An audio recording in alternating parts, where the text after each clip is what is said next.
Okay, well right here I have my buck that I killed yesterday, and I've gotten a lot of comments on my channel about how I do my European mounts and stuff, so figured instead of trying to answer everybody's questions all the time, I just do a video on how I do them. So right now what I've done is filled this bucket right here up with water, and I dumped about half a cup of pickling salt in it. It's just normal pickling salt like this, and that just helps break down the fibers of the meat and stuff. And it's really, to have the best European mount, I think, in my experience with it, I've done a lot of them, you want to boil it as soon as you can. You don't want the head to sit with the flesh and the skin on it and it starts, you know, browning the bone. So I'm going to get it in here, you know, right away. As soon as you can do it, you want to do them. So I'm going to take my tag off here, and I'm just going to go ahead and put this right into the boiling water. And you want to let that boil for quite a while, probably, you know, 20-30 minutes, and then take it out, and then I'll show you the next step. You want to get the power hose on it and try to blast off as much flesh as you can and all of the skin and everything. So let it boil now for like 15-20 minutes, and take it out, and I'll show you the next step. Alright, so the rack's now been boiling for about 20 minutes or so. I'm going to take it out of here and start up my power washer. And I usually take a couple bricks and set them side by side so the rack kind of, you know, wedges in there so it can't really move on me. And then you can hold it with your boot or whatnot when you spray it. So I'm going to take it over there and stick it on the bricks and start spraying it.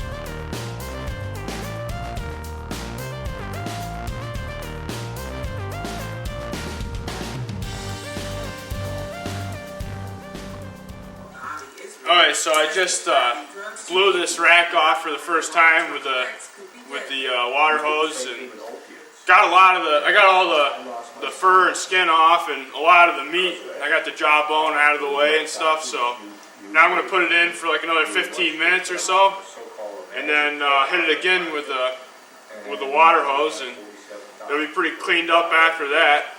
So put it back in the water and let it boil for a little while longer.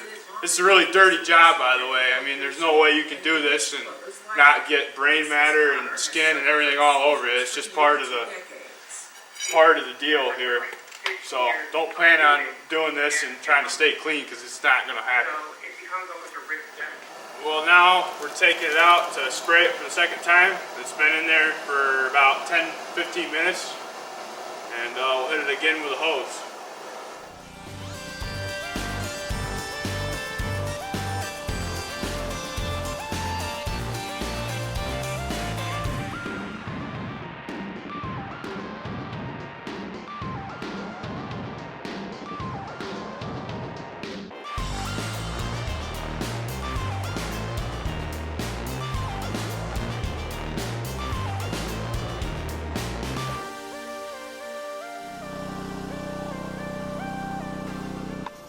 Alright, so I just sprayed it off for the second time, and I got, for the most part, most of the brain matter and all the flesh and everything's off of it.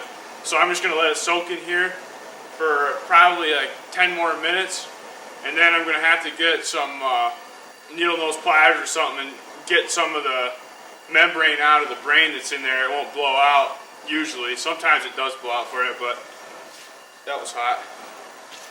Anyways, in this case, I'll have to get in there and get it out with some pliers. So I'm going to put it back in here and let it soak for 10 more minutes before I pull it out and get the rest of the stuff off it.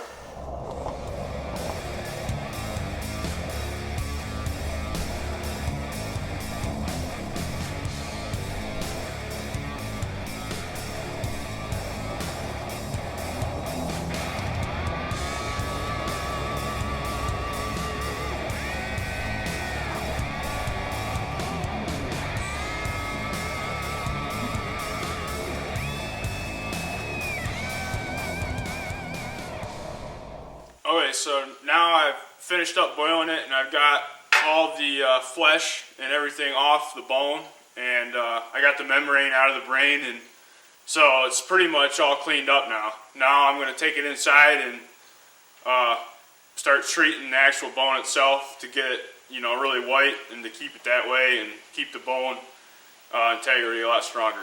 So that's the next step. Alright, so now the whole process of cleaning the skull is done. There's no more flesh or anything on the skull, and I've let it set by our wood stove now for, you know, 2 or 3 hours. You want to make sure it's really dry, because if it's wet, the skull won't absorb the Clorox and the solution to, you know, make it really nice and white. So now what I'm going to do is take a little container, and I found it's easier to use just like a little paintbrush or something. This stuff is pretty nasty to your skin, so you really don't want to touch it to your skin very much. You should probably be using gloves. But this stuff right here is women's hair stuff. It's Developer. It's 12%, and you can get this from a hair place or anywhere like that. And this is just normal Clorox. So what I'm going to do is put in just a little bit of Clorox in here. Just you know, 1/4 cup.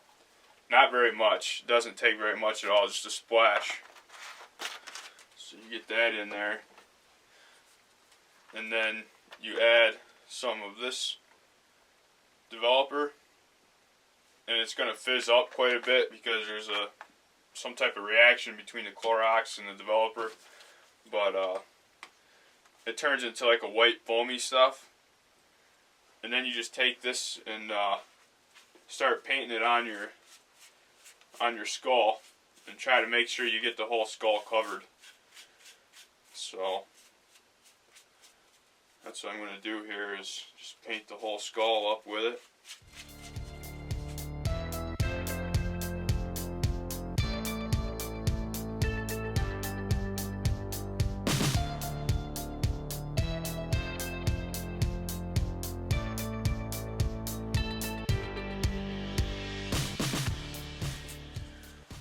Okay, so once you get it well covered with your solution here, you just want to let it set. Just let it set and dry. The bone will actually soak it all up, and it'll you know, turn really white, and it works great.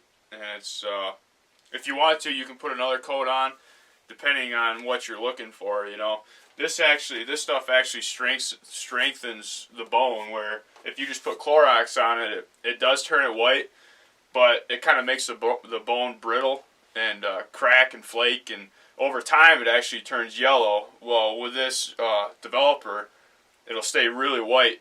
You know, I've done this to deer skulls for the past 4 years, and they're just as white. You know, other than the dust that's on them, they're just as white as the day they get done. So, you know, this is a great way to do it, and I'll put another coat on here in a couple hours when this dries, and we'll see after that.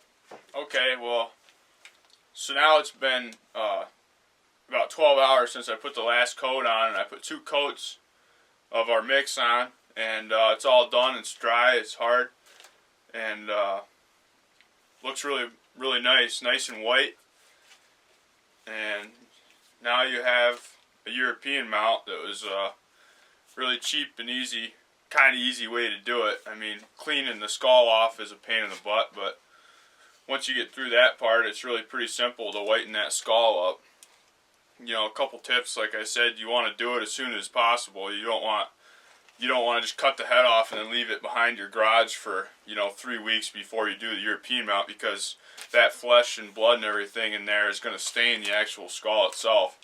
If you want it to turn out the best and look as white as possible, you want to do the European mount, you know, within a couple days of killing the deer.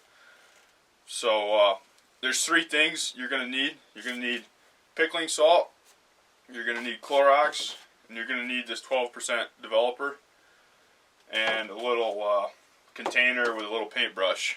And really, none of this stuff is very expensive. This stuff is kind of not cheap, but otherwise you can do a bunch of skulls with one of these bottles. So I mean, a cheap, easy way to save money and do your own European mounts. I mean, if you take this to a taxidermist, they're going to charge you, you know, anywhere from $70 to probably $150 to do a European mount like this. And so if you guys liked the video and you want to see more stuff that has to do with my hunting activities, go ahead and make sure you like and subscribe. You can hit the subscribe button right here, down here at the right hand corner, and I'll definitely have more videos coming to you. So thanks for watching. Appreciate all the subscribers I have now, and hopefully I can get some more. And if you want to see this hunt, I'm going to put a link right at the top of the screen here for the hunt that this actually killed this deer on in Pennsylvania. So if you want to watch the hunt where this buck actually dies, just hit the link at the top of the screen and it'll take you right to that video. Thanks again.